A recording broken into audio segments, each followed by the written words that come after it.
Alright, so I have this 2003 Suzuki DR650. I purchased it in June of 2022, which makes it a 20-year-old bike. And when I purchased it, it had 1,026 miles on it. And I was kind of scared because that means it's been sitting for 20 years and usually stuff starts to leak. Gave it a good once over and the previous owner did a lot of work to it.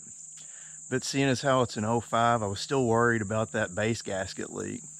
So it is now September of 2022, and I have 2,687 miles on it. And as the title suggests, I've got a base gasket leak right there. So I have no idea what I'm doing, but I have a shop manual and a can-do attitude. So by golly, we are going to get this bad dude fixed.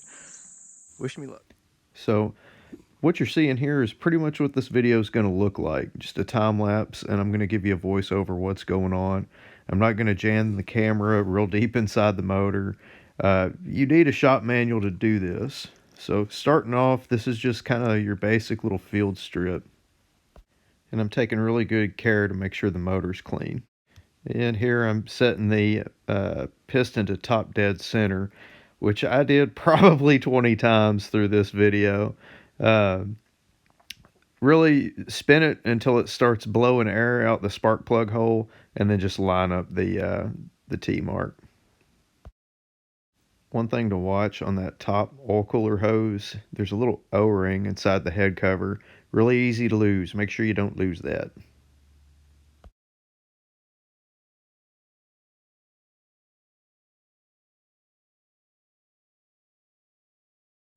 And you can kind of tell this oil cooler was kind of awkward to get off.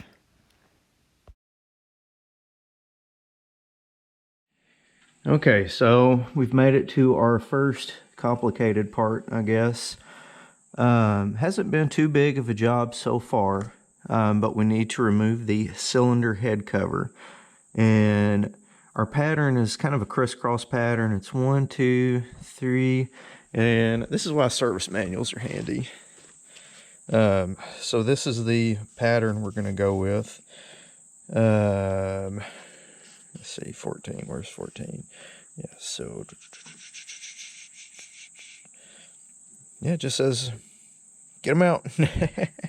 But that's the biggest surprise is your bolts are inside your valve inspection covers. One thing I did start doing, so any like loose bolts that I can't put back in, I've just put them here and then labeled them to what they go to there. And here's our update of parts we have laying out. So scared. This is going to be nothing though. The cylinder head cover is pretty straightforward. The only real thing to watch for on this is you see the back of the cylinder. There's oil cooler hoses, and it also runs to the top of the crankcase. There's some washers to watch out for there. Don't lose those. All right, well, I feel like I'm in over my head. Ain't nothing to it. One bite at a time. Had to use my little hammer to get the cylinder head cover off. There's a bunch of oil in here. I don't know what that means. But yeah, one bite at a time. We're gonna dig into this bad boy. Okay, so this little rubber plug just pulls straight up. I'm gonna check my timing here. It's already been set top dead center. There's the timing marks. This is more for me than you. I need to clean off that lens cap. Bunch of, I don't know if it comes like this from the factory or what, but there is like gasket maker like down inside that head cover, like all the way around. I don't know if that's the way it's supposed to be or not, but I mean, that's unacceptable. I don't know, maybe it's not. Hell, I don't know. So the cam chain tensioner it needed some encouragement to pop out. So the cam and cam sprocket removal is pretty straightforward. There is a little pin, index pin, that runs underneath the camshaft, kind of facing me. make sure you run a chain around your cam chain so it doesn't fall into the crankcase. So this is just carburetor removal. No big surprises here. If you've never messed with these bikes, there's nothing to that.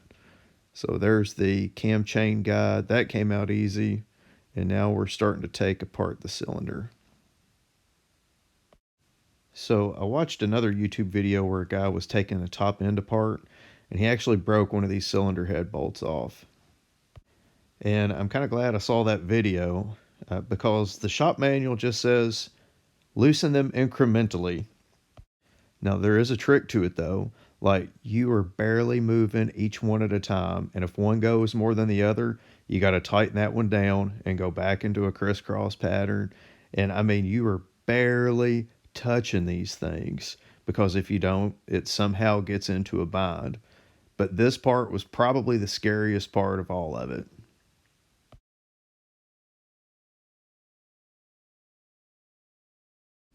And this part was super easy. 2 bolts. For whatever reason, I wanted to keep the piston inside the cylinder. I don't know why. So next project for today is removing the old gasket material with some good old Permatex foaming action gasket remover.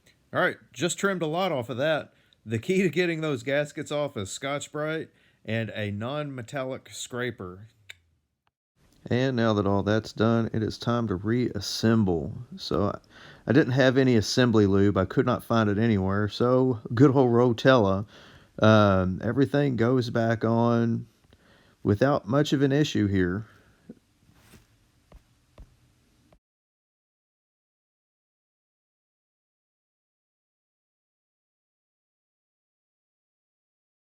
And now we've got our super scary cylinder head bolts. I believe the torque spec is 29 foot-pounds, which is way less than it was coming out. So sometimes carburetors can be a pain to put back on, but one of my buddies recommends using hand lotion to lubricate your air intake and then the intake where it goes into the cylinder. So this is where I didn't pay attention to the shop manual. I'm trying to find top dead center, and the shop manual says make sure you keep your cam chain taut. Otherwise, it will kink up down in the crankcase. And I tried to put the camshaft sprocket on, and I didn't have enough slack in the chain. And I looked down in there, and it's kind of kinked up to the side a little bit. And what I ended up doing is I tried and tried and tried while spinning it and pushing it against the side of the crankcase. And eventually I got it. And then you have to put there's a particular order in which the sprocket and then the camshaft go on, and that's what saved me there. So honestly, the most critical part of the operation is make sure that you've set the motor to top dead center, and then you check your timing marks on the camshaft to make sure everything is perfectly at top dead center.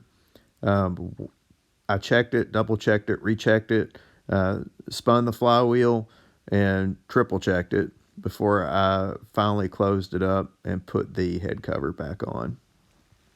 And one fun little tidbit is I had to redo it because there's some rocker pins that got in the way. And next is the installation of the cam chain tensioner. So it helps if you have a small screwdriver. I only had my little Gerber multi-tool. It was kind of nerve-wracking. After I put it in place, it didn't want to click like it's supposed to. Took about 5 seconds, it clicked, and then the timing chain got tight. And the final head cover installation. Once all the bolts were in, I just torqued them to spec. Nothing too crazy on that.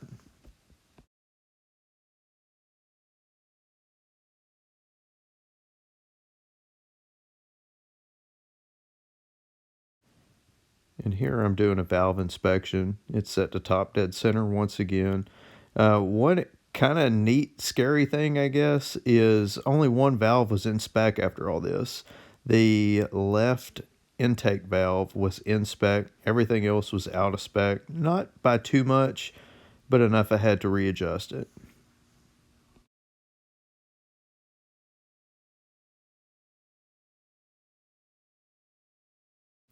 And what you're seeing here, we're in the home stretch. Everything else is just sort of final assembly. Put new washers there for the oil cooler hoses. The oil cooler was kind of awkward to put back on, but it's really not that serious compared to everything else that we've done.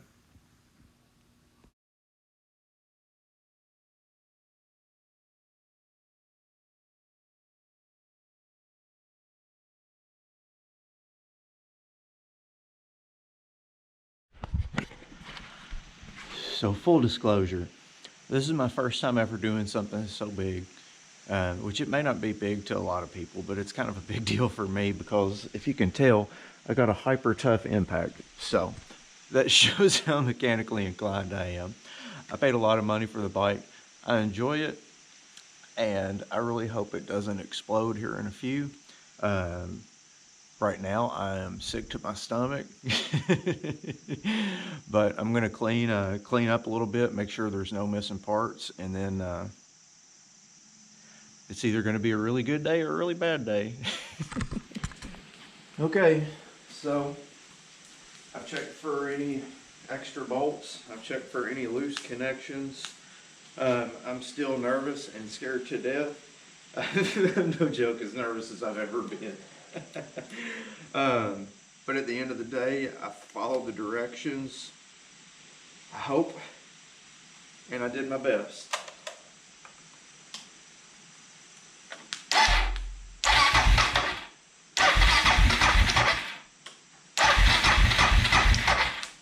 I'm not worried about that. No bad motor sounds.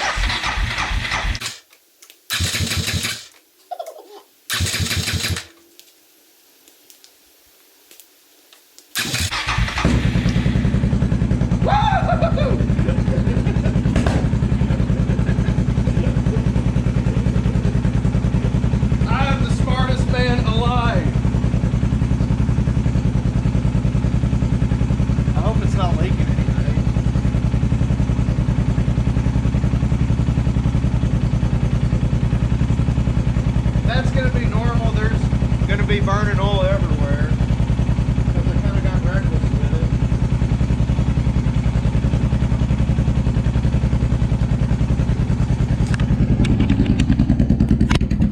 it. Like I said, I'm not worried about that oil.